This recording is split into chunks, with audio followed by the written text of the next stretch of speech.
بسم اللہ الرحمن الرحیم۔ السلام علیکم ورحمۃ اللہ وبرکاتہ۔ نحمده ونصلی علی رسولہ الکریم، اما بعد۔ قابل احترام مائیں، بہنیں، بیٹیاں، بہوئیں، ہمارے ساتھی، سارے احباب، سلسلہ وار قصہ اور سلسلہ وار مضمون حضرت محمد صلی اللہ علیہ وسلم کی سیرت کا چل رہا ہے، اور آج تقریباً 24واں بیان ہے۔ انشاءاللہ رمضان کے آخر تک پوری سیرت تو بیان نہیں کر سکتے۔ حضرت محمد صلی اللہ علیہ وسلم کی سیرت اگر مکمل بیان کرنی ہو، آپ کی پیدائش سے لے کر آپ کی وفات تک، تو 1 سال نہیں بلکہ 1.5 سال 2 سال لگیں گے انشاءاللہ۔ تو پوری سیرت حضور صلی اللہ علیہ وسلم کے سامنے آئے گی۔ اب یہ چونکہ مختصر وقت ہے، اس لیے میں اہم باتیں عرض کر دیتا ہوں۔ اب حضور اکرم صلی اللہ علیہ وسلم اور میسرہ، میں نے پہلے وضاحت کر دی تھی کہ میسرہ 2 ہیں۔ ایک وہ میسرہ جو حضور صلی اللہ علیہ وسلم کو نبوت ملنے کے بعد ملا، پھر 23 سال کے بعد وہ مسلمان ہوئے، اور ایک یہ میسرہ ہے حضرت خدیجہ کے غلام۔ علماء کا اتفاق ہے کہ یہ حضرت خدیجہ کے غلام جو ہے یہ مسلمان نہیں ہوئے۔ یہ میسرہ، وہ میسرہ تو مسلمان ہو گیا بعد میں آ کر، لیکن یہ مسلمان نہیں ہوئے، بلکہ حضور صلی اللہ علیہ وسلم کی بعثت سے پہلے ہی ان کا انتقال ہو گیا تھا، اس لیے صحابہ میں ان کو شمار نہیں کرتے۔ یہ تقریباً اکثر علماء کا اتفاق ہے کہ، اور ان کے انتقال کا قصہ بھی عجیب ہے میسرہ کا، کہ کس طریقے سے ان کا انتقال ہو چکا۔ حضور صلی اللہ علیہ وسلم کی خدمت میں رہے یہ وہاں شام کے سفر میں، تو حضور صلی اللہ علیہ وسلم کو بھی ان سے مناسبت ہو گئی تھی، اور حضرت خدیجہ کے بھی خاص آدمیوں میں تھے یہ۔ نبوت کبھی ملی نہیں ہے حضور صلی اللہ علیہ وسلم کو، لیکن سفر میں ساتھ رہنے سے خاص مناسبت ہو جاتی ہے آدمی کو، کہ دوستی ہو گئی، تعلقات ہو گئے۔ حضور صلی اللہ علیہ وسلم کو دیکھا، بھالا، قریب سے حضور کو دیکھا، اور بادلوں کو سایہ کرتے دیکھا ہے میسرہ نے، تو تعجب کرنے لگا کہ بھی لوگ تو حرم شریف میں بہت آتے ہیں، لیکن یہ تو عجیب آدمی ہے۔ وہ میسرہ کہتا تھا۔ خلاصہ کلام یہ کہ اب میسرہ کی تفصیل بیان کرنے کا کوئی فائدہ نہیں، ورنہ میں تو میرا تو ارادہ تھا کہ نفیسہ کی تفصیل بیان کروں، یہ کہاں سے آئی تھی، کیسے ہاتھ لگ گئی خدیجہ رضی اللہ تعالی عنہ کے اچھے لڑکیاں مل جانا، اچھے خادم مل جانا، اچھے ساتھی مل جانا، یہ بھی تو بڑی چیز ہے، لیکن چلو اس کی تفصیل کی ضرورت نہیں۔ اب تو سلسلہ وار یہی مضمون شروع کرتا ہوں۔ پہلے یہ بات سمجھ لو کہ یہ خدیجہ والے جو میسرہ ہیں، جو حضور صلی اللہ علیہ وسلم کے ساتھ گئے ہیں شام، یہ صحابی نہیں بنے، بلکہ آپ کو نبوت ملنے سے پہلے ہی ان کا انتقال ہو گیا تھا، اور ان کے انتقال پر حضرت خدیجہ نے کیا کہا، پھر حضور نے بھی کیا کہا، کیونکہ گھر میں ہی رہتے تھے اور گھر میں ہی رہتے تھے سارا۔ اور نفیسہ نے کیا کہا، ان سے تعلقات تھے سب سے، سارا گھر کا کام سنبھالتے تھے یہ، وہ کسی وقت انشاءاللہ بیان کریں گے۔ اب حضور اکرم صلی اللہ علیہ وسلم روانہ ہوئے، 2 مسئلے ہوئے۔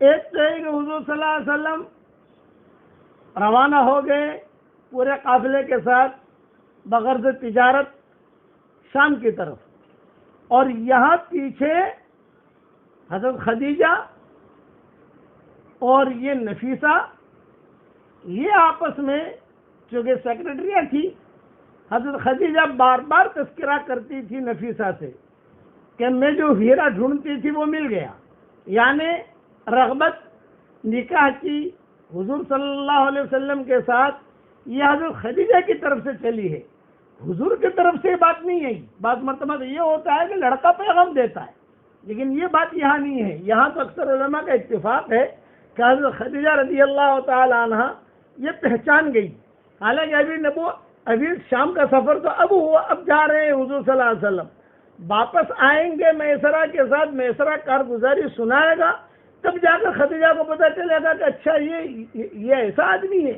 لیکن حضرت خدیجہ جو ہے وہ پہچان گئی، یہ اللہ تعالیٰ کا نظام ہوتا ہے حضرت یوسف علیہ السلام کو زلیخا پہچان گئی، شعیب علیہ السلام کی بیٹیوں نے موسیٰ علیہ السلام کو پہچان لیا، حضرت خدیجہ نے حضور صلی اللہ علیہ وسلم کو پہچان لیا، اسی طریقے پر حضرت عمر کی بہن نے اپنے بھائی کو پہچان لیا، اکرمہ کی بیوی نے اکرمہ کو پہچان لیا، صفوان ابن امیہ کی بیوی نے صفوان ابن امیہ کو پہچان لیا۔ یہ سارے قصے ہیں جو میں کئی مرتبہ بیانوں میں کہہ چکا ہوں، اور آج کے سبق میں بھی یہ قصے آ چکے ہیں سارے کے سارے، کہ کس طریقے سے ان عورتوں نے پہچانا ان کو۔ اسی طریقے سے سلمہ نے بھی حضرت ہاشم کو پہچان لیا اور ہاشم نے سلمہ کو پہچان لیا۔ یہ جوڑی چلی، اور یہ جوڑی کیسے چلی کہ دیکھو سارا قصہ کے بھی جو ہے یہی سے نبوت چلنے والی ہے۔ تو حضرت خدیجہ رضی اللہ تعالی عنہ جو ہے وہ بار بار نفیسہ سے کہتی تھی کہ بھئی دیکھو اچھا یہ راز ایسا راز تھا کہ نفیسہ نے کسی کو کہا نہیں۔ بعض مرتبہ بعض لوگ ہوتے ہیں جن کے ہاتھ میں کمزور ہوتے ہیں، وہ کمزور آدمی ہوتے ہیں تو فوراً جو ہے وہ بات کہہ دیتے ہیں، بھئی ایک بات کہتا ہوں کسی کو کہنا مت، ایک بات کہتا ہوں کسی کو کہنا مت، ایسے کر کے وہ راز نکلتا ہے۔ یہ راز حضرت خدیجہ کا نکلا نہیں۔ وجہ کیا کہ ایک تو نکلتا میسرہ سے، تو میسرہ تو سفر میں ہے، ایک نکلتا نفیسہ سے، تو نفیسہ جو ہے یہ بالکل پکی لڑکی ہے، کوئی بات نہیں۔ لیکن نفیسہ کو خدیجہ کتابوں میں لکھا ہے چونکہ اب آپ واپس آئیں گے، 2 مہینے میں آئیں گے، 3 مہینے میں آئیں گے، 4 مہینے میں آئیں گے، سفر سے لوٹیں گے، تو یہ نظام بنانا ہے شادی کا۔ تو حضرت خدیجہ رضی اللہ تعالی عنہ دل کے اندر کچھ باتیں، دل میں کچھ پلاننگ، دل میں خیالات میں کیسا کروں گی، کیا کروں گی، کیوں کہ ورقہ ابن نوفل، ورقہ جو تھے یہ بہت بڑے یعنی آسمانی کتابوں کے ماہر بھی تھے، کاہن بھی تھے، ستاروں کا علم بھی جانتے تھے، یہ حضرت خدیجہ کے خاص رشتہ دار تھے۔ حضرت خدیجہ کو کوئی مشورہ کرنا ہوتا تو ورقہ کے پاس ضرور جاتی، اور ان کے والد یہ بھی خاندانی آدمی تھے، ان کے چچا عمرو ابن اسد خدیجہ کے یہ بھی بڑے لوگوں میں تھے، یہ خاندان معروف تھا۔ تو حضرت خدیجہ جو ہے اپنا دل کا خیال کا اظہار کرتے ہوئے شرماتی تھی ان لوگوں کے سامنے، لیکن جب سفر سے واپسی ہوئی تو حضرت خدیجہ نے کھل کر ورقہ سے بات کی، اور جو ان کے قریب رشتہ دار تھے، اور یہ فرمایا کہ یہ باتیں ہیں، اور یہ تفصیل آئے گی میں بتاؤں گا انشاءاللہ آپ کو۔ اب تو میں آپ کو لے چل رہا ہوں حضور صلی اللہ علیہ وسلم کے ساتھ شام کے سفر پر۔ اب حضور صلی اللہ علیہ وسلم جو ہے شام کی طرف روانہ ہوئے، میسرہ کو چلتے ہوئے خدیجہ نے کہا تھا کہ خیال رکھنا پورا رپورٹ میرے پاس آنا چاہیے، چونکہ سیٹھانی ہے اور وہ تو غلام ہے، تو ظاہر بات ہے کہ نوکر جو ہوتا ہے وہ سیٹھانی کے سیٹ کی بات مانتا ہے، پورا رپورٹ آنا چاہیے۔ اور جب روانہ ہوئے تو حضور اکرم صلی اللہ علیہ وسلم جب بصرہ پہنچے تو ایک سایہ دار درخت کے نیچے بیٹھے حضور صلی اللہ علیہ وسلم۔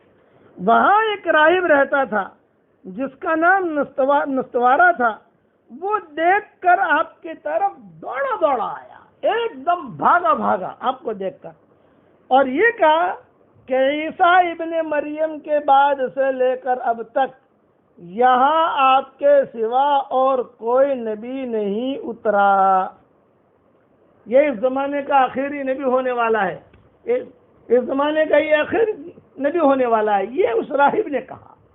میسرہ یہ تعجب کرنے لگا کہ کیا بات کہہ رہا ہے یہ آدمی۔ اچھا، راہب کا مطلب ہوتا ہے بڑا آدمی، بڑا عالم، اتنا بڑا آدمی۔ پھر اس نے ایک سوال کیا کہ تمہارا کیا نام؟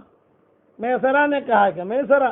تو انہوں نے کہا کہ ان کی آنکھوں میں یہ سرخی ہے۔ میسرہ نے کہا کہ ہاں، یہ حضور صلی اللہ علیہ وسلم کی آنکھوں میں معمولی سی سرخی تھی جس سے آنکھیں خوبصورت لگتی تھی، کہ یہ سرخی ہے۔ میسرہ نے کہا کہ ہاں، یہ سرخی آپ سے کبھی بھی جدا نہیں ہوتی۔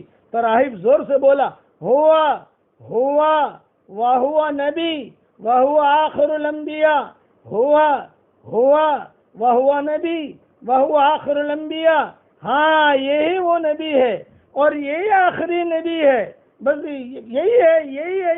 یہ کہہ کر راہب نے جو ہے اعلان کرنا شروع کر دیا چونکہ امیر تھا، جب اس نے اعلان کرنا شروع کر دیا اور زور زور سے جو ہے بولنا شروع کیا تو جو اس کے یعنی شاگرد تھے وہ بھی بھاگے بھاگے آئے اور سب دیکھنے لگے، اشارہ کرنے لگے، ہاں یہی ہے، ہاں یہی ہے، ہاں یہی ہے۔ اور حضور صلی اللہ علیہ وسلم اپنا بالکل اطمینان کے ساتھ، کوئی بھی ٹینشن نہیں، لوگ آتے تھے تو حضور سے ملاقات کرتے تھے، حضور صلی اللہ علیہ وسلم ملاقات کرتے تھے، جیسے عام آدمی آتا ہے مسافر کرتا ہے اس طریقے سے آپ ملاقات کرتے تھے۔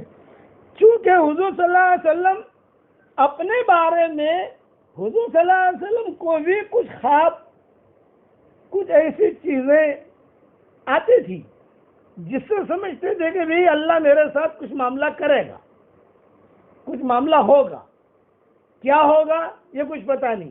اس لیے کہ آدمی کے ذہن میں یہ ہوتا ہے مال ہو تو میں یہ کروں گا، زمین ہو تو یہ کروں گا، عہدہ ہو تو یہ کروں گا، وہاں مال و منال تو وہاں تو مال تو ہے ہی نہیں، وہاں کوئی عہدہ تو ہے نہیں، لیکن آپ کو کبھی کبھی یہ خیال آتا تھا کہ میرے ساتھ کچھ معاملہ ہوگا، چونکہ سفروں کے اندر یہ ساری چیزیں حضور دیکھتے رہے۔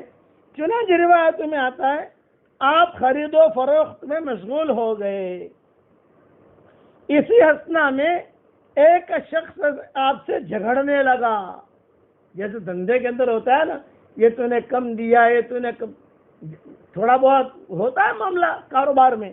ایک شخص آپ سے جھگڑنے لگا اور اس نے آپ سے یہ کہا کہ تم لات و عزا کی قسم کھاؤ، لات اور عزا کی قسم کھاؤ۔ تو حضور اکرم صلی اللہ علیہ وسلم نے فرمایا کہ میں نے کبھی بھی لات اور عزا کی قسم نہیں کھائی۔ یہ لات اور عزا یہ اصل میں ان لوگوں نے نام بگاڑے تھے، اللہ تو اللہ کو یہ لات کہتے تھے، عزیز، عزیز سے یہ عزا نکالا، یہ مفسرین نے لکھا ہے بَلِلَّهِ الْأَسْمَاءُ الْحُسْنَىٰ فَادْعُوهُ بِهَا وَذَرُوا الَّذِينَ يُلْحِدُونَ فِي أَسْمَائِهِ سَيُجْزَوْنَ مَا كَانُوا يَعْمَلُونَ۔ چونکہ آج کا درس قرآن میں نے دیا ہے تو اس میں نے تفسیر پڑھی کہ یہ لوگ جو اللہ کے ناموں کو بگاڑتے تھے، یہ لوگ، یہ مشرکین مکہ، تو انہوں نے کہا لات عزا کی قسم کھاؤ۔ حضور نے فرمایا میں نے کبھی لات عزا کی قسم نہیں کھائی، اور اتفاقاً آپ نے جواب دیا، اب وہ جھگڑ رہا ہے اور حضور جواب دے رہے ہیں، اتفاقاً جب کبھی میرا لات اور عزا پر گزر بھی ہوتا ہے میں اعراض اور کنارہ کشی کے ساتھ وہاں سے گزر جاتا ہوں۔ یہ آپ نے جواب دیا۔ یہ سن کر اس شخص نے کہا بے شک بات تو آپ ہی کی ہے، یعنی صادق اور آپ سچے ہیں۔ پھر اس شخص نے کہا واللہ یہ شخص ہے جس کی شان اور صفت کو ہمارے علماء اپنی کتابوں میں لکھا ہوا پاتے ہیں۔ وہ بھی یہودی تھا، وہ بھی راہب تھا، وہ بھی جو ہے وہاں کا چودھری تھا، تو آپس میں جو لڑائی ہوئی تھی حضور نے کہا میں یہ نہیں کرتا۔ میسرہ کا بیان ہے کہ جب دوپہر کا وقت ہوتا اور گرمی کی شدت ہوتی تو میں دو فرشتوں کو دیکھتا کہ وہ آ کر آپ پر سایہ کر لیتے ہیں۔ دو فرشتے آتے اور سایہ کر لیتے ہیں۔ جب آپ اچھا اسی طریقے سے دیکھا درختوں کے قریب سے گزرتے ہیں تو کہیں سے آواز آتی ہے السلام علیکم یا رسول اللہ، اللہ نبوت تو ملی نہیں ہے، ڈھونڈتے بھی کون یہ سلام کر رہا ہے۔ تو میسرہ جو ہے یہ تھوڑا بڑی عمر کا بھی تھا، تھوڑا سمجھدار بھی تھا، حضور اکرم صلی اللہ علیہ وسلم کے ساتھ خدیجہ نے بھیجا تھا اسی وجہ سے کبھی دیکھیں یہ کہ آدمی کون ہے کیا نہیں، اس لیے کہ میں چاہتی ہوں کہ اسے اپنے حرم میں لوں تو ظاہر بات ہے کہ تحقیق کر کے لوں۔ تو یہ میسرہ بار بار کہتا تھا کہ میں دیکھتا تھا جہاں دھوپ آتی تو دو فرشتے آ کر سایہ کرتے، میں بھی فرشتوں کو دیکھتا، کبھی فرشتے نہیں بادل آ جاتے کہ بہت دھوپ ہے کڑاکی کی اور بالکل گرمی ہے تو فوراً جو ہے بادل آ کر سایہ کرنے لگتے۔ یہ سارا منظر میسرہ جو ہے نوٹ کرتا رہا۔ سفر میں گئے وہاں پر کسی سے کوئی انبن ہو گئی، کسی سے کوئی لین دین کے اندر تو حضور صلی اللہ علیہ وسلم نے چھوڑ دیا، بھئی کسی نے کہا پیسہ نہیں دوں گا، یہ جیسے ہوتا ہے تو آپ نے کہا کوئی بات نہیں۔ کبھی کبھار یہ ہوتا کہ میسرہ کہتا حضور صلی اللہ علیہ وسلم سے بھئی اتنے پیسے کیوں چھوڑ رہے ہو آپ، یہ تو دھندے کے اندر نقصان ہوگا، تو آپ فرماتے کہ کوئی بات نہیں، میرے حساب میں نقصان ہوگا، میں لڑائی نہیں کروں گا۔ لڑائی کو پسند نہیں کرتے، یہ ہمیشہ یاد رکھنا۔ کہ لڑائی سے برکتیں ختم ہو جاتی ہیں. شب قدر کے تعین بھی لڑائی سے ختم ہو گیا کہ اس ورنہ جو ہے ایک شب قدر ہوتی ہے، لوگ اسی میں عبادت کرتے، لیکن یہ کہ لڑائی نہیں. آپ نے فرمایا نہیں ٹھیک ہے، مقدر کا جو ہوگا ملے گا. لیکن اللہ تعالیٰ نے بہت برکت دی. یہاں تک میں کئی قصے چھوڑ رہا ہوں کیونکہ سفر لمبا ہے نا. ایک دو قصے، کئی قصے ہوئے ہیں. جیسے حضور اکرم صلی اللہ علیہ وسلم گئے تھے ابو طالب کے ساتھ، تو جاتے ہوئے 15 قصے ہوئے، شام آتے ہوئے 22 قصے ہوئے. یہ سارے میں نے چھوڑ دیے. اسی طریقے سے نفیسہ کی سارے قبائل چھوڑ دیے.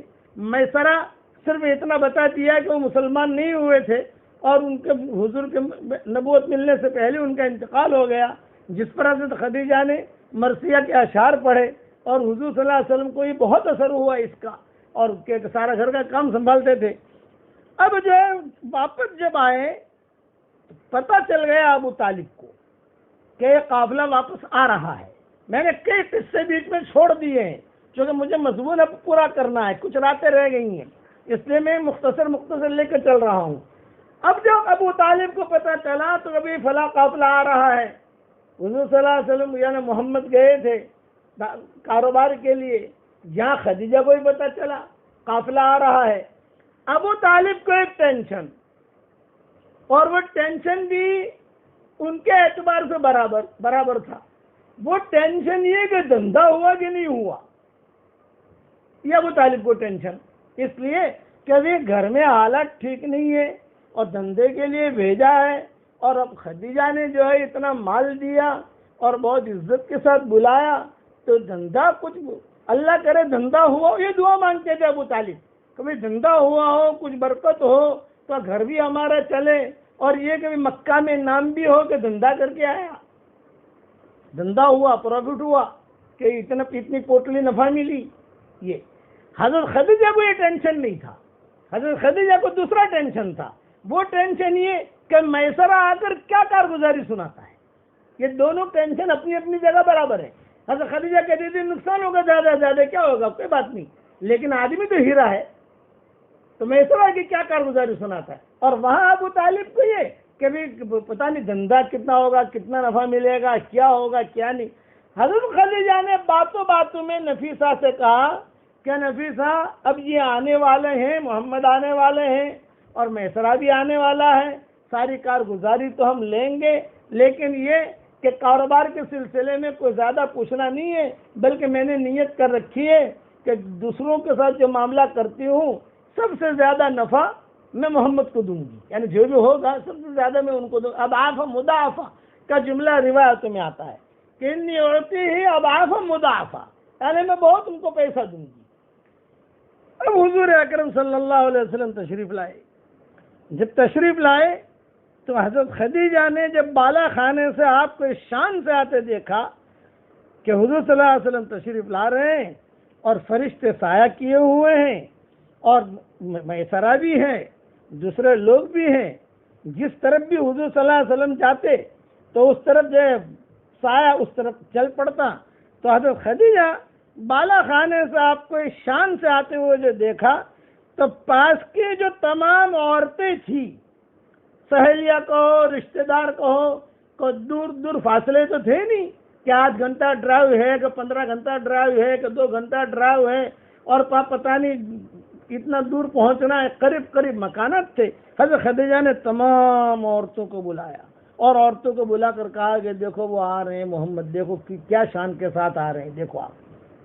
عورتوں نے بھی دیکھا، عورتوں نے کہا کہ ہاں بھی ان کی شان تو بہت نرالی ہے. یہاں تک کہ حضور اکرم صلی اللہ علیہ وسلم جب تشریف لائے تو میسرہ کو سب سے حضرت خدیجہ نے حضور سے کچھ نہیں کہا، خاموش رہے، اس لیے کہ قافلے والے آ کر حساب کتاب دیں گے حضرت خدیجہ کو. سارے قافلے والوں کا حساب کتاب لیا حضرت خدیجہ نے، بتاؤ کتنا ہوا، اتنا ہوا، چلو میرا پیسہ مجھے دو، تمہارا پیسہ تم لو، چلو. حضور صلی اللہ علیہ وسلم بیٹھے ہوئے تھے، وہ بھی اپنے حساب دیں گے. تو آپ صلی اللہ علیہ وسلم کو سب سے اخیر میں رکھا حضرت خدیجہ نے. یہ فرمایا کہ تشریف رکھیں، باقی سب لوگوں کا حساب کتاب سب کا لیا اور سب کو دیا. کسی نے نقصان کیا، کسی نے نفع کیا، کسی نے کم نفع دیا، کسی نے زیادہ دیا. جلدی جلدی حضرت خدیجہ رضی اللہ تعالیٰ عنہ نے سب کو نمٹایا، اور نمٹانے کے بعد اب آئی حضور صلی اللہ علیہ وسلم کی باری۔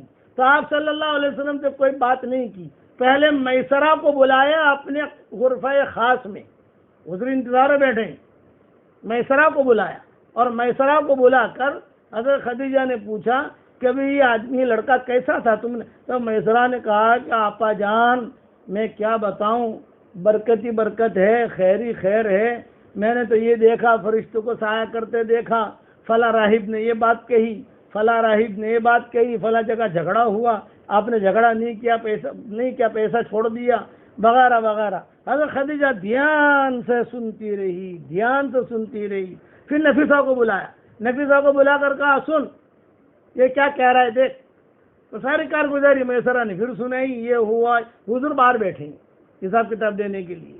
اب جو ہے جب فارغ ہو گئی، اب اگر خدیجہ آئی حضور صلی اللہ علیہ وسلم کے پاس، ہاں کیا حساب کتاب ہوا، کیا ہے کیا نہیں؟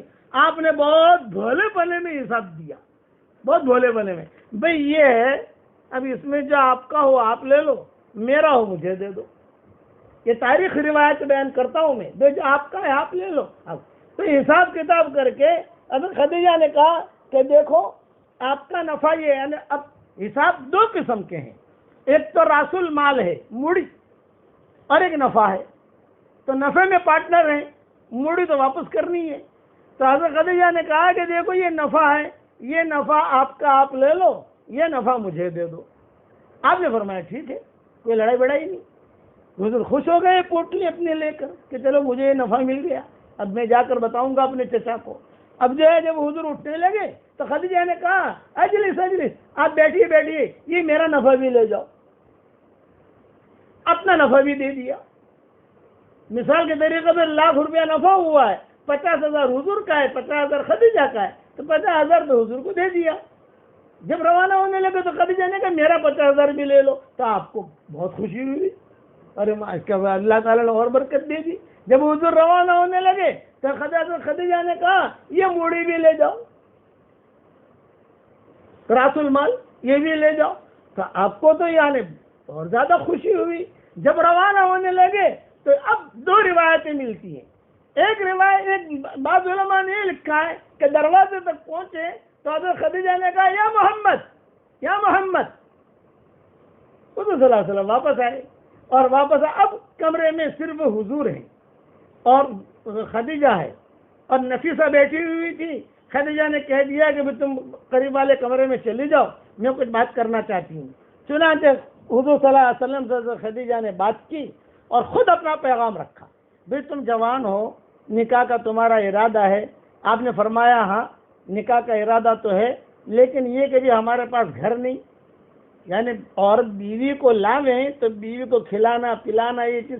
تو حضرت خدیجہ نے خود نے کہا کیا ارادہ ہے میرے ساتھ اگر تمہارا نکاح ہو جائے، یہ ہے مین پوائنٹ یہاں۔ اور بعض روایت میں ہے کہ نفیسہ سے کہلوایا۔ یہ دونوں مورخین جو ہے کئی چیزیں لکھتے ہیں، یہ مختصر طور پر میں عرض کر رہا ہوں کیا ارادہ ہے میرا ساتھ۔ تو آپ فرماتے تھے چونکہ آپ کنوارے تھے، کنوارا لڑکا ہو کنواری لڑکی ہو تو وہ تھوڑے سے حیا، فرماتے تھے کہ مجھے تو یعنی ایسا لگا میرے پاؤں تلے کی زمین جو سرک گئی، اتنی بڑی عورت سیٹھانی، میں نے اس کا پیسہ لیا، اس کے ساتھ نکاح۔ تو آپ پہلے تو خاموش رہے، آنکھوں میں تھوڑے سے آنسو بھی آئے، خوشی کے آنسو، اور چہرے کے اوپر تھوڑی سی سرخی بھی۔ کیا جواب دوں؟ خدیجہ کہہ رہی ہیں جواب دیجئے۔ تو آپ جو ہے نیچے نکاح کر کے آپ نے جواب دیا، اور بہت اچھا جواب دیا کہ یہ مسئلہ ہے نکاح کا، شادی بیاہ کا، اس میں میرے چچا سے مشورہ کر لوں، ابو طالب سے، چونکہ میں انہی کی تحویل میں ہوں۔ حضرت خدیجہ نے کہا کہ بہت اچھا، اپنے چچا سے تم مشورہ کر لو۔ چنانچہ حضور صلی اللہ علیہ وسلم کو خوشی، ایک تو ایک اپنا نفع ملا، حضرت خدیجہ نے بھی اپنا نفع دے دیا، مڑی بھی دے دی، اور نکاح کا پیغام بھی۔ فوراً جو ہے حضور صلی اللہ علیہ وسلم خوشی وہاں سے روانہ ہوئے پوٹلی لے کر۔ بعض تاریخی کتابوں میں لکھا ہے باہر نکل کر حضور اپنا گھر ہی بھول گئے، کیا مطلب کہ میں کہاں جا رہا ہوں، کیا سوچتا ہے آدمی۔ آئے تھے کئی مہینوں کے بعد، چھوٹا سا مکہ، یہ گلی میں جاؤں، یہ گلی میں جاؤں، یہ گلی میں جاؤں، بعض مرتبہ ہوتا ہے۔ اور یہ شادی بیاہ کی خوشی ایسی ہوتی ہے انسان کو کہ وہ انسان کو میں تو سودا کے قصے میں قصہ سناؤں گا سارے، جب ان کے نکاح کا پیغام آدمی جو ہے یعنی یہ خوش دادا کی اگر جو ہے پوتی کی شادی ہو رہی ہے اور پر دادا بھی بیٹھا ہے اس کی شادی میں، تو پر دادا بھی تمنا کرے گا کہ کاش یار میری مجلس ہوتی ہے، کاش میری مجلس ہوتی تھی۔ یہاں حضور صلی اللہ علیہ وسلم جو ہے وہ سوچنے لگے کہاں جاؤں کیا کروں، سوچتے سوچتے ہاں یہ ہے گئے وہاں۔ ابو طالب انتظار میں تھے، پتہ تو چل گیا تھا آئے۔ اب ابو طالب نے بہت استقبال کیا، ابو طالب کی اہلیہ نے، چچی تھی انہوں نے استقبال کیا۔ یہ جو علی یہ جو دوسرے بچے وغیرہ تھے، حضرت علی تو اس وقت پیدا ہوئے تھے نہیں ہوئے تھے یہ تو مجھے معلوم نہیں ہے، لیکن یہ کہ جو بھی دوسری اولادیں تھیں، اس لیے ابھی حضرت عائشہ تو پیدا نہیں ہوئی ہے، ابھی یہ لوگ تو پیدا بھی نہیں ہوئے ہیں، لیکن حضور صلی اللہ علیہ وسلم کا تو مسئلہ چل رہا ہے سارا۔ چنانچہ بہت استقبال کیا، بیٹھے، اور حضور صلی اللہ علیہ وسلم نے ساری کارگزاری سنائی بھولے پن میں انداز میں۔ اب چچا اتنا میرا ہوتا تھا، آپا نے زیادہ دے دیا، اور یہ بھی۔ ابو طالب کہنے لگے کہ واہ واہ واہ واہ بہت نفع، مجھے تو یہ ٹینشن تھا کہ تو دھندا بھی کرے گا کہ نہیں، نفع بھی ہوگا کہ نہیں۔ یہ کہا نہیں بہت اللہ نے دیا، بہت برکت دی۔ پھر حضور صلی اللہ علیہ وسلم نے خود نے اپنی زبان سے کہا کہ چچا ایک بات راز کی اور بھی ہے۔ ابو طالب نے کہا بتاؤ؟ میں فرمایا کہ خدیجہ نے یہ کہا ہے، پہلے تو مجھے پوچھا کہ بھی تمہارا نکاح کا ارادہ ہے، تو میں نے کہا بھی ہاں میرا ارادہ ہے، لیکن ہمارے پاس مکان نہیں وغیرہ وغیرہ۔ تو خدیجہ نے پیغام رکھا ہے اور یہ کہا ہے اگر میرے ساتھ تمہارا نکاح ہو جائے تو چچا نے کہا تو نے خواب دیکھا ہوگا۔ یہ تو بہت اونچی عورت ہے۔ آپ نے فرمایا نہیں، میں بالکل پورے یعنی وثوق کے ساتھ کہتا ہوں کہ جو ہے اس نے کہا۔ تو ابو طالب نے کہا اچھا اب تو کسی سے اس کا تذکرہ مت کرنا، کیوں کہ پورے مکہ والے چاہتے ہیں اس عورت سے شادی کرنا، میں اس کی پوری ترتیب بناتا ہوں، پوچھوں گا، تحقیق کروں گا بات کیا ہے۔ چنانچہ وقت نکال کر ابو طالب خود پہنچے خدیجہ کے پاس اور کہا اچھا۔ جب ابو طالب پہنچے تو وہاں میسرہ بھی کھڑے تھے، وہاں نفیسہ بھی کھڑی تھی، وہاں زید ابن حارثہ بھی کھڑے تھے۔ زید ابن حارثہ بھی اصل خدیجہ کے غلام تھے، ان کا قصہ بھی عجیب ہے حدیثوں کے اندر، یہ سب تھے۔ اور خدیجہ تو سیٹھانی اپنے کمرے میں تھی۔ وہاں جب گئی تو نفیسہ نے کہا کہ ہاں آپ کیوں آئے ہو؟ یہ فرمایا آپا سے ملنا ہے۔ یہ کہا آپا تو کل ملے گی۔ اب یہ جملہ سن لیا خدیجہ نے، تو خدیجہ نے کہا کون ہے؟ یہ کہا ابو طالب۔ یہ کہا آنے دو۔ اب گئے ابو طالب، یہ کہا وہ میرا بھتیجا آیا تھا اور یہ ساری باتیں کر رہا تھا، تو کیا یہ بات صحیح ہے نکاح کا پیغام؟ تو حضرت خدیجہ نے کہا کہ بالکل صحیح ہے، میں نے ہی رکھا ہے پیغام اور میں نے ہی ارادہ کیا ہے۔ تو ابو طالب نے جو سوال کیا وہ سوال سنو، تھوڑا بیان آج لمبا ہو گیا ہے لیکن وہ سوال سنو۔ ابو طالب نے کہا کہ اتنا بڑا معاملہ آپ کے ساتھ شادی کا، اور آپ کا خاندان مکہ کے چودھریوں میں، بڑے لوگوں میں، رئیسوں میں، ہمارا خاندان بھی یعنی عزت والا ہے، لیکن ہم غربا ہیں، فقراء ہیں، تو یہ آپ کے والد، یہ ورقہ اور یہ آپ کے چچا عامر بن، اس لیے کہ ان کے والد بعض علماء نے لکھا ہے کہ حرب الفجار میں ہی مر گئے تھے، اور بعض علماء نے لکھا ہے کہ زندہ تھے، تو یہ آپ کے والد کیسے خوش ہوں گے؟ یہ ابو طالب نے سوال کیا۔ تو حضرت خدیجہ نے کہا میرے والد کا آپ ٹینشن نہ لو، میرے والد کا آپ ٹینشن نہ لو، میری عادت ہے روزانہ رات کو جب سورج غروب ہو جاتا ہے تو میرے والد کو روزانہ 1 بوتل شراب کی پلاتی ہوں، اور اگر کوئی خاص مجھے کام کرنا ہوتا ہے تو میں 2 بوتلیں پلا دیتی ہوں۔ جب 2 بوتلیں پلا دیتی ہوں تو ہر چیک پر سگنیچر کر دیتے ہیں وہ اوکے اوکے اوکے اوکے۔ جب تمہارا ہمارا یہ معاملہ طے ہو جائے گا کبھی کس طریقے سے نکاح کرنا ہے، کیا کرنا ہے، کیا نہیں کرنا، تو اس کے بعد پھر میں جو ہے ترتیب بنا لوں گی میرے گھر کی، آپ فکر نہ کریں۔ ابو طالب نے کہا مہر کیا طے کریں گے؟ یوں کہ وہ بھی فکر نہ کریں۔ اب مہر کیا طے ہوا؟ شادی کی تاریخ کیا طے ہوئی اور آپس میں کیسے معاملہ آگے بڑھا، وہ تفصیل کل انشاءاللہ پوری کروں گا۔ اچھا ایک بات یہ سن لو، میں نے جو لڑکیوں کے وظیفے کے لیے کہا وَزَيَّنَّاهَا لِلنَّاظِرِينَ، کئی لڑکیاں ایسی ہیں، کئی عورتیں ایسی ہیں کہ ان کی آنکھوں میں تکلیف ہے، سرما نہیں لگا سکتی، آنکھوں میں جیسے تکلیف ہوتی ہے سرما نہیں لگاتی ہے، تو کوئی حرج نہیں، جو آپ سرما لگانا ضروری نہیں ہے، جب کپڑے کوئی دیکھنے کے لیے آئے تو کوئی بھی اچھے کپڑے جب پہنو تو وَزَيَّنَّاهَا لِلنَّاظِرِينَ پڑھ کر کپڑے بدم کر دو۔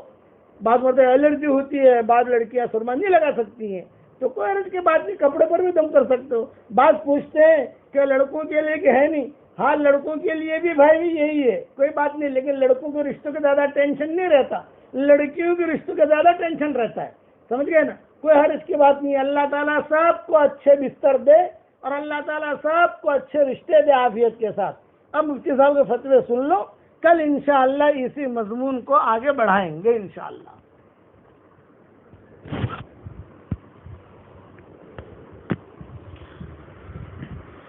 آج سے صدقہ فطر سے متعلق کچھ باتیں آپ لوگوں کے سامنے کہنی ہے۔ صدقہ فطر کا جو مضمون ہے اس کو سمجھنے سے پہلے ایک چھوٹی سی تمہید سمجھ لیجئے، تمہید سمجھنے کے بعد پھر صدقہ فطر کے مسائل سمجھ میں آئیں گے انشاءاللہ۔ ہماری شریعت نے جو عبادتیں ہم پر مقرر کی ہے تو ظاہر سی بات ہے کہ انسان غلطی کا پتلا ہے، کچھ نہ کچھ کمی کوتاہی عبادتوں کے اندر ہو جاتی ہے، ہر انسان سے ہوتی ہے، لیکن ہماری شریعت اتنی اچھی اور اتنی حسین ہے کہ انسان سے جو غلطیاں ہوتی ہے تو اس کی تلافی بھی ساتھ ساتھ میں بتا دیتی ہے کہ چلو بھئی آپ سے یہ غلطی ہو گئی، اس کی یہ تلافی ہے، اور جیسی غلطی ہوتی ہے اسی کے حساب سے تلافی بتائی جاتی ہے۔ جیسے ایک مثال دوں میں، نماز کی مثال لے لو کہ نماز کے اندر بہت ساری چیزیں ارکان کے قبیل سے ہیں کہ ارکان اگر چھوٹ جائے تو پھر اس کی تلافی یہ ہے کہ اب دوبارہ آپ کو نماز پڑھنی پڑے گی، اور نماز کے اندر بعض چیزیں واجبات کے قبیل سے ہوتی ہے کہ اگر واجب چھوٹ جائے تو پھر شریعت نے اس کی تلافی بتا دی ہے کہ آپ کو دوبارہ پوری نماز پڑھنے کی ضرورت نہیں ہے، اخیری قاعدے میں آپ سجدہ سہو کر لو، کوتاہی کی تلافی ہو گئی۔ اور نماز کے اندر بعض چیزوں کا تعلق سنت اور مستحبات سے ہوتا ہے تو اس میں کمی کوتاہی کی وجہ سے نہ نماز لوٹانے کی ضرورت ہے اور نہ سجدہ سہو کرنے کی ضرورت ہے، بلکہ اس کی تلافی یہ مقرر کی گئی کہ نماز کے آخر میں دعائے معصورہ دے دی، اللہم انی ظلمت نفسی ظلما کثیرا، کہ انسان اپنی کوتاہی کا اقرار کرے اور اللہ تبارک و تعالیٰ سے معافی مانگے تو اللہ تبارک و تعالیٰ جو چھوٹی موٹی کوتاہیاں ہوگی اسے ختم کر دیں گے، اور پھر اس کے ساتھ ساتھ میں فرائض کے ساتھ ساتھ میں نوافل بھی دیے تاکہ فرائض میں جو چھوٹی موٹی کوتاہیاں ہو گئی ہے وہ نوافل کے ذریعے پوری کر دی جائے۔ یہ ایک مثال دی۔ ایک دوسری مثال لے لو، جیسے حج ہے تو حج کے اندر کچھ چیزیں تو فرائض کے قبیل سے ہے کہ اگر وہ فرض چھوٹ گیا تو اب دوبارہ پورا حج آپ کو کرنا پڑے گا، اس کی کوئی تلافی نہیں، تلافی یہی ہے کہ دوبارہ حج کرو۔ لیکن اسی حج میں بعض چیزیں واجبات کے قبیل سے ہوتی ہے کہ وہ واجب اگر چھوٹ گیا تو پھر اس کی تلافی یہ ہے کہ یا تو دم دے دو یا بدنہ دے دو، یا اسی طریقے سے بعض صورتوں میں صدقہ واجب ہوتا ہے، مختلف، کبھی دم واجب ہوتا ہے، کبھی بدنہ، کبھی صدقہ واجب ہوتا ہے، تو یہ تلافی بتائیے۔ آپ بہت سے مسائل کے اندر دیکھتے ہوں گے، تو یہ بات سمجھ میں آئی کہ عبادتوں میں انسان سے کوتاہی ہوتی ہے اور پھر اس کوتاہی کی تلافی کے طور پر شریعت کوئی نہ کوئی حل ہمارے سامنے رکھتی ہے۔ تو اب روزوں کا مسئلہ لے لو، رمضان المبارک کا مہینہ ہے اور رمضان المبارک کے مہینے میں سب سے اہم جو عبادت ادا کی جاتی ہے وہ روزہ ہے۔ تو چونکہ روزہ بھی ایک عبادت ہے اور رمضان میں اور بھی بہت ساری عبادتیں ہوتی ہیں، تو خاص روزے میں بھی انسان سے کچھ نہ کچھ کوتاہیاں ہو جاتی ہیں۔ تو روزے کی حالت میں انسان سے جو کوتاہیاں ہوتی ہے شریعت نے اس کی تلافی بھی ہمارے سامنے بتائی ہے۔ اس کی تلافی کس طریقے سے بتائی ہے؟ اس کی تلافی اس طریقے سے بتائی ہے کہ بنیادی طور پر سمجھ لو کہ روزے کی حالت میں دو طرح کی چیزوں سے انسان کو رکنا پڑتا ہے، دو طرح کی چیزوں سے۔ ایک تو وہ چیزیں ہوتی ہے جو روزے کے علاوہ انسان کے لیے حلال اور جائز تھی لیکن خاص روزے کی وجہ سے وہ چیز حرام کر دی گئی، جیسے کھانا ہے، پینا ہے، یہ چیزیں ایسی ہے کہ روزے کے علاوہ جائز تھی، خاص روزے کی وجہ سے انسان کے اوپر یہ چیز حرام کر دی گئی۔ تو ایسی جو پابندی ہے، یہ ایک پابندی ہے، تو ایسی پابندی کے اندر اگر کوئی کوتاہی ہو جائے تو اس کی تلافی شریعت نے بتائی ہے اس طریقے سے کہ اگر روزے کی حالت میں انسان نے کھا لیا، پی لیا، اسی طریقے سے بیوی کے پاس چلا گیا، تو یہ چیزیں اگر بعض صورتوں میں ہے کہ اس کی وجہ سے روزہ ٹوٹ جائے گا اور قضا بھی واجب ہوگی، کفارہ بھی واجب ہوگا، یہ تلافی ہے۔ بعض صورتیں ایسی ہے کہ اس صورتوں کے اندر صرف قضا واجب ہوتی ہے، کفارہ واجب نہیں ہوتا۔ مسائل آپ کے سامنے ہیں، ہمیشہ بیان کیے جاتے ہیں۔ اور بعض صورتیں ایسی ہے کہ اس میں نہ قضا واجب ہوتی ہے، نہ کفارہ واجب ہوتا ہے۔ بظاہر ایسا لگتا ہے کہ یہ کمی کوتاہی ہے، لیکن شریعت اس کو کمی کوتاہی نہیں مانتی ہے۔ جیسے روزے کی حالت میں کسی نے بھول کر کھا لیا، بھول کر پی لیا، اسے پتہ ہی نہیں تھا کہ میں روزے سے ہوں، بعد میں اسے احساس ہوا کہ بھئی میں تو روزے سے تھا، تو بظاہر یہ کوتاہی ہے، لیکن شریعت اس کو کوتاہی نہیں مانتی، درگزر کرتی ہے اور روزہ بدستور باقی ہے۔ تو اس صورت میں نہ قضا ہے نہ کفارہ ہے۔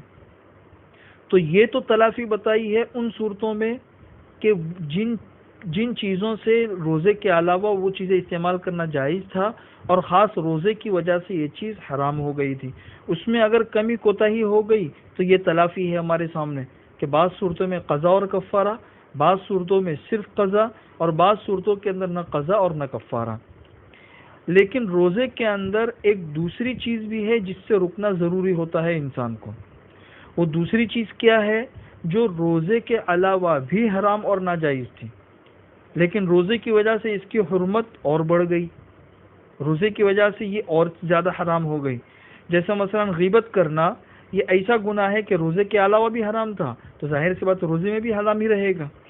اسی طریقے سے لغو اور لایانی اور بعض چیزیں ایسی ہوتی ہے جو روزے کے علاوہ بھی حرام تھی، گالم گلوچ کرنا، جھوٹ بولنا، کسی کو دھوکہ دینا، اسی طریقے سے بد نظری کرنا، بہت سے گناہ ہیں جو روزے کے علاوہ بھی حرام تھے، لیکن روزے کے اندر اس کی حرمت اور زیادہ بڑھ جاتی ہے۔ ایسی چیزوں میں اگر انسان سے کوتاہی ہو جائے تو پھر اس کی کیا تلافی ہے؟ بھئی روزے کی حالت میں کسی نے غیبت کر لی، بد نظری کر لی، اس طرح کے کام کر لیے، تو بھئی فقہی اعتبار سے تو اس کا روزہ درست تو ہو گیا، روزہ نہیں ٹوٹتا ہے، لیکن روزے کے اندر کمی کوتاہی اس کی وجہ سے پیدا ہو جاتی ہے، ثواب میں کمی ہو جاتی ہے۔ تو ایسی صورتوں کی کیا تلافی ہے؟ تو ایسی صورتوں کی اور ایسی کوتاہیوں کی تلافی کے لیے شریعت نے صدقہ فطر مقرر کیا ہے۔ یہ ہے صدقہ فطر کہ ایسی کوتاہیاں ہو گئی ہے تو چلو اس کی تلافی بھی بتاتے ہیں کہ آپ صدقہ فطر دے دو عید الفطر کے دن اور عید الفطر سے پہلے، تو یہ جو کوتاہیاں ہوئی ہے ہم اس کوتاہیوں کو بھی معاف کر دیں گے۔ جیسے حضور اکرم صلی اللہ علیہ وسلم کے بارے میں آتا ہے کتابوں کے اندر کہ فرض رسول اللہ صلی اللہ علیہ وسلم زکوٰۃ الفطر طہرۃ للصائم من اللغو والرفث وطعمۃ للمساکین، کہ حضور اکرم صلی اللہ علیہ وسلم نے مسلمانوں پر جو صدقہ فطر کو فرض کیا ہے، واجب کیا ہے، وہ دو مقاصد سے واجب کیا ہے، دو مقصد ہے اس کے۔ پہلا مقصد بتایا ہے کہ طہرۃ للصائم من اللغو والرفث، کہ روزے کی حالت میں روزے دار سے جو لغو اور رفث اور غلط کام ہو جاتے ہیں اس کی پاکیزگی کے لیے، تاکہ انسان کی وہ چیزیں پاک ہو جائے، سب سے پہلا مقصد۔ اور دوسرا مقصد کیا ہے؟ طعمۃ للمساکین، کہ مسکین کے لیے کچھ کھانے کا انتظام ہو جائے۔ اس لیے کہ ہماری شریعت جو ہے نا، پورے اسلام کا خلاصہ دو جملوں کے اندر ہے۔ پورے اسلام کا خلاصہ یہ ہے، خالق کی عبادت اور مخلوق کی خدمت۔ اللہ کی عبادت کرو، مخلوق کی خدمت کرو۔ اس لیے شریعت کے احکامات کو دیکھو کہ جہاں خوشی کے مواقع ہوتے ہیں تو وہاں شریعت غریبوں کو بھی ساتھ میں رکھتی ہے۔ عید الاضحیٰ کا موقع ہے، قربانیاں ہوتی ہے، شریعت نے کیا کہا ہے کہ بھئی تمہارے گوشت کے 3 حصے کرو، ایک حصہ پورا غربا اور مساکین کے لیے رکھو۔ ولیمہ ہے تو ولیمہ خوشی کا موقع ہوتا ہے، شریعت نے کہا کہ بھئی سب سے بدترین ولیمہ وہ ہے جس میں صرف مالداروں کو بلایا جائے، غریبوں کو نہ بلایا جائے۔ اس کے علاوہ اور بھی بہت ساری چیزیں دیکھو گے تو خوشی کے مواقع میں شریعت اس بات کا لحاظ رکھتی ہے کہ مالداروں کے ساتھ ساتھ میں غریبوں کو بھی کچھ ملے۔ تو چونکہ عید الفطر کا دن خوشی کا دن ہے تو صرف مالدار کی خوشی منائے، ساتھ ساتھ میں غریب لوگ بھی خوشی منائے۔ تو غریبوں کو بھی خوشی میں شامل کرنے کے لیے اور گناہ جو رفث وغیرہ ہے ان سے پاکیزگی کے لیے چیز بھی ایسی مقرر کی گئی کہ روزے داروں کے روزے بھی پاک ہو گئے اور غریبوں کے لیے خوشی کا انتظام بھی ہو گیا. یہ ہے صدقہ فطر. ابھی صدقہ فطر کے مسائل کیا ہے اسے انشاءاللہ کل سے آپ لوگوں کے سامنے بتا دیں گے. ایک نصیحت سن لیجئے، یہ راتیں جو چل رہی ہے ان راتوں میں کیا کرنا؟ ایک سوال ہے کہ بھی قرآن پڑھیں، درود شریف پڑھیں، سورہ اخلاص پڑھیں، دعا مانگیں، کلمہ پڑھیں، کیا کریں؟ بہت آسان جواب ہے، جس چیز میں آپ کا دل لگے وہ کرو. نماز پڑھنے میں دل لگ رہا ہے نماز پڑھیے، سورہ اخلاص پڑھنے میں دل لگ رہا ہے سورہ اخلاص پڑھیے، کلمہ پڑھنے میں دل لگ رہا ہے کلمہ پڑھیے، اور صرف لیٹے لیٹے اللہ اللہ سبحان اللہ پڑھنے میں دل لگ رہا ہے تو وہ کریے. کسی چیز میں دل نہیں لگ رہا ہے تو سو جائیے، کلمہ پڑھتے پڑھتے سو جائیے، لیکن گناہ مت کیجیے.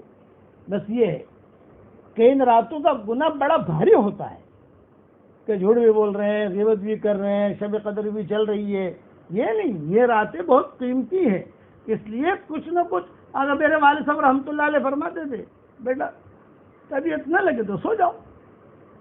یہ ابا فرماتے تھے ہم کو کہ طبیعت نہ لگے سو جاؤ. یہ جتنی بھی سیرت میں بیان کر رہا ہوں میں نے اس کا اکثر حصہ میرے والد صاحب سے سنا ہے، اور کتابوں میں بھی الگ الگ پڑھا. سیرت کے بارے میں تو علماء نے بہت بہت بہت پتہ نہیں کس نے کیا کیا لکھا ہے.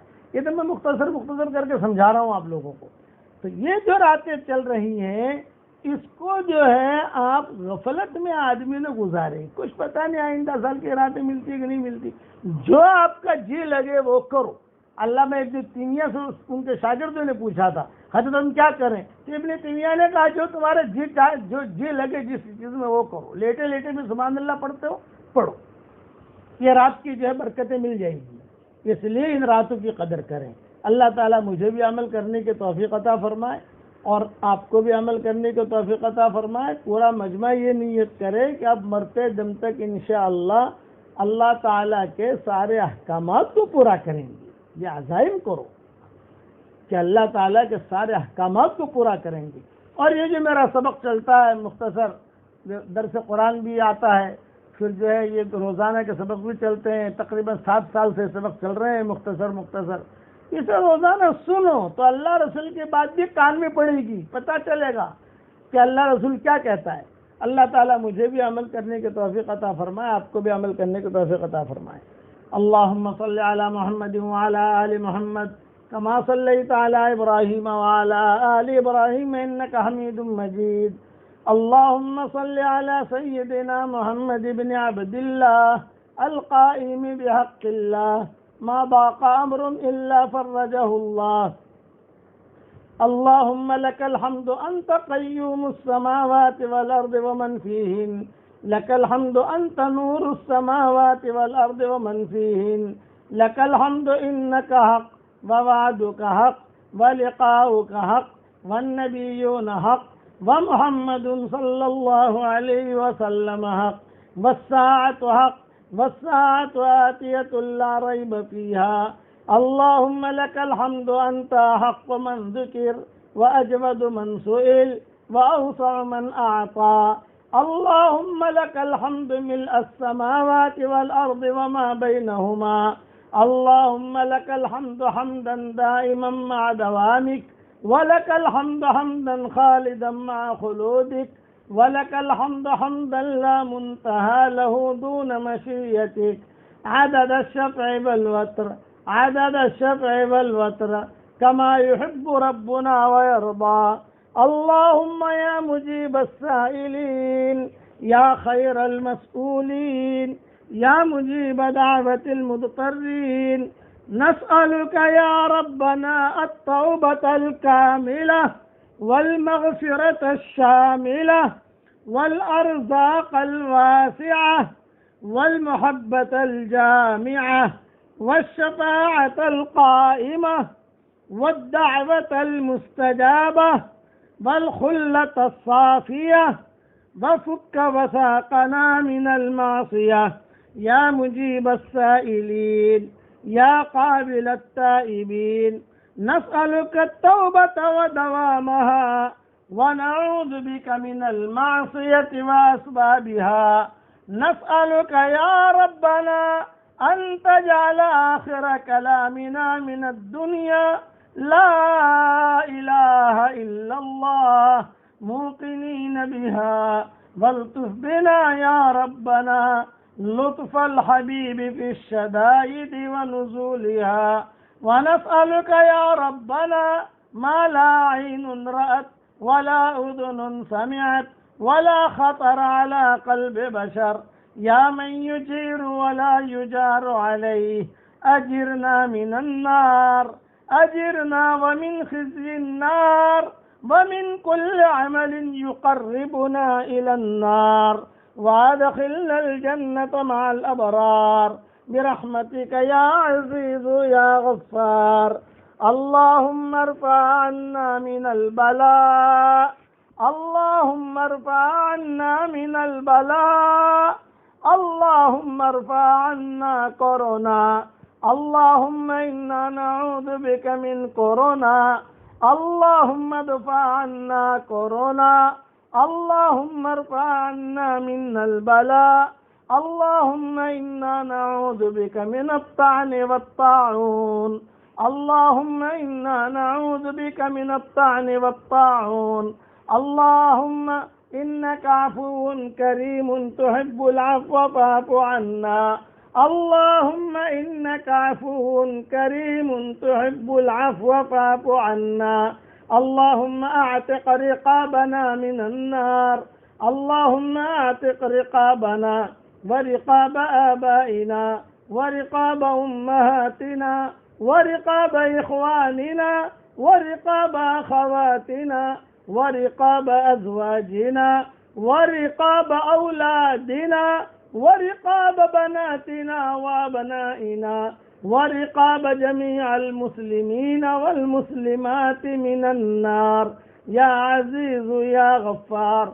اللهم تقبل منا صيامنا وقيامنا وأقدامنا وأقلامنا وجميع أعمالنا عاجلا غير آجل يا رب العالمين.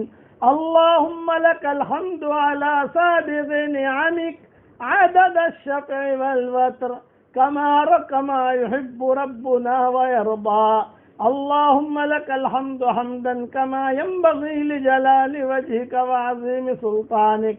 ربنا اغفر لنا ولإخواننا الذين سبقونا بالإيمان ولا تجعل في قلوبنا غلا للذين آمنوا ربنا إنك رؤوف رحيم.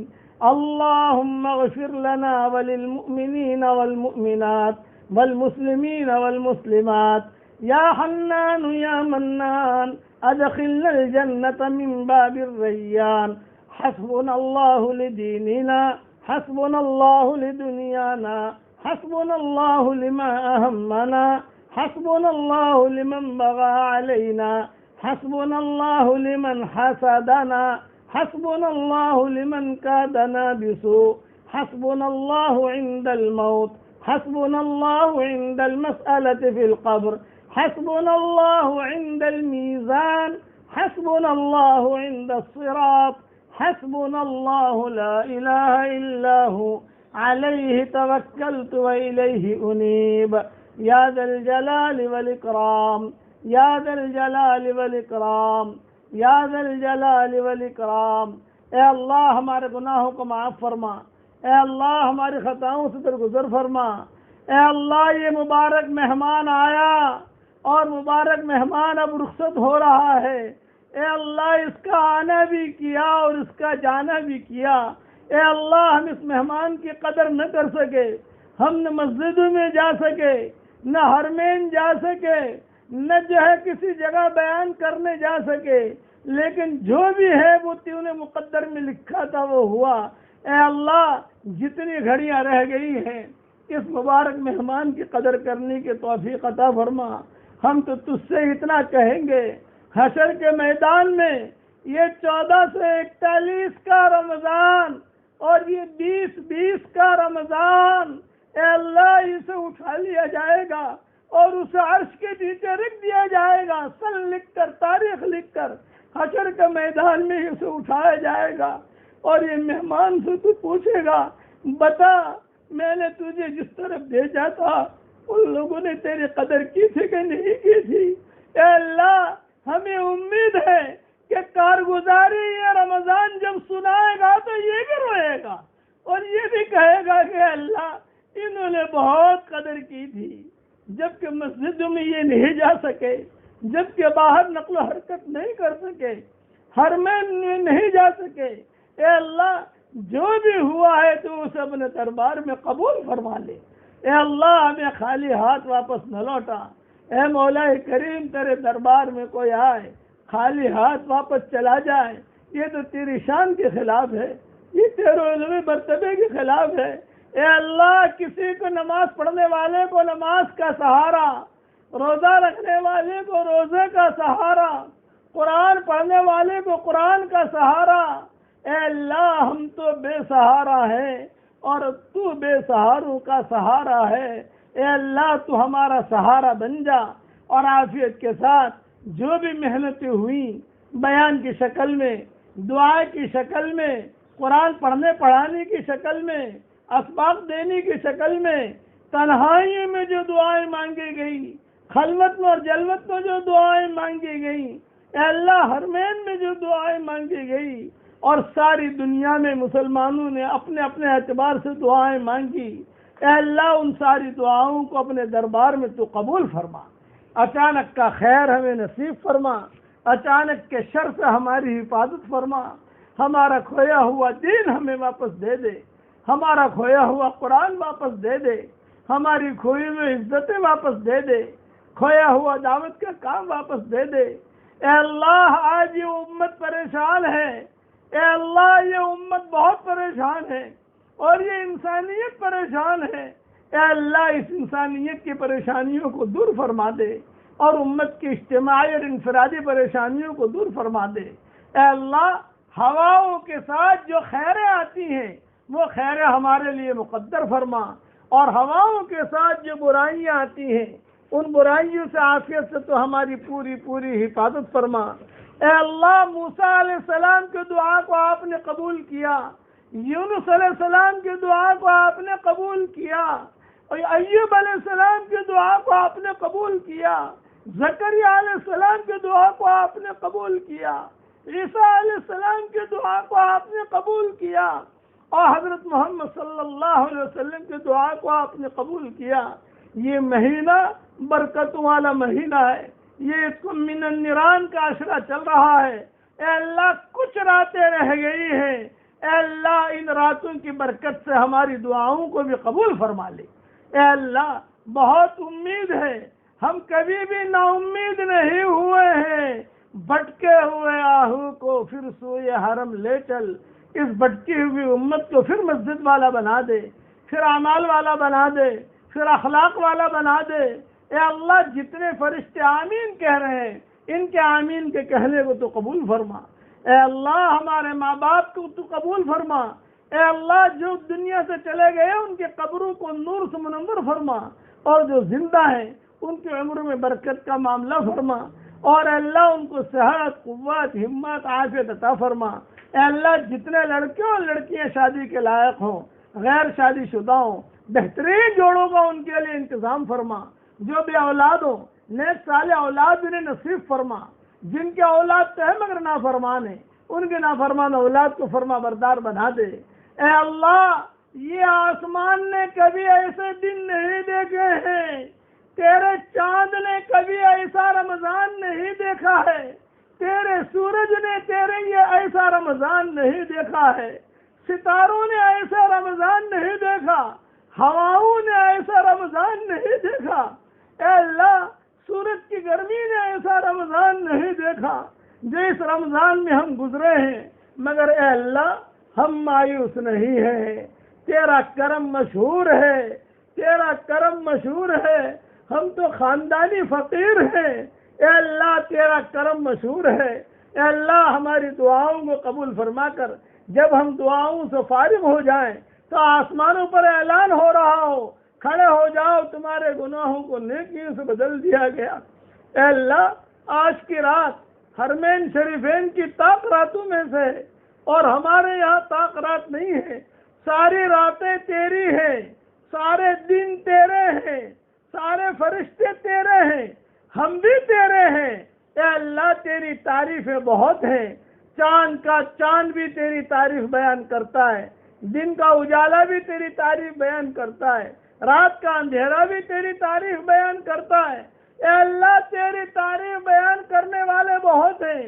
اخیر میں اتنا کہتا ہوں کہ ساری دنیا میں جتنے سمندر ہیں اور 7ویں آسمان پر جو سب سے بڑا سمندر ہے ان سب کی روشنائی بن جائے، اور دنیا میں جتنے درخت ہیں ان سب کے قلم بن جائے، اور دنیا میں جتنی زمینیں ہیں اور جنت میں جتنی زمینیں ہیں وہ سارے کے ساری کاغذ بن جائے، اور انسان اور جنات مل کر تیری تعریف لکھنا شروع کرے۔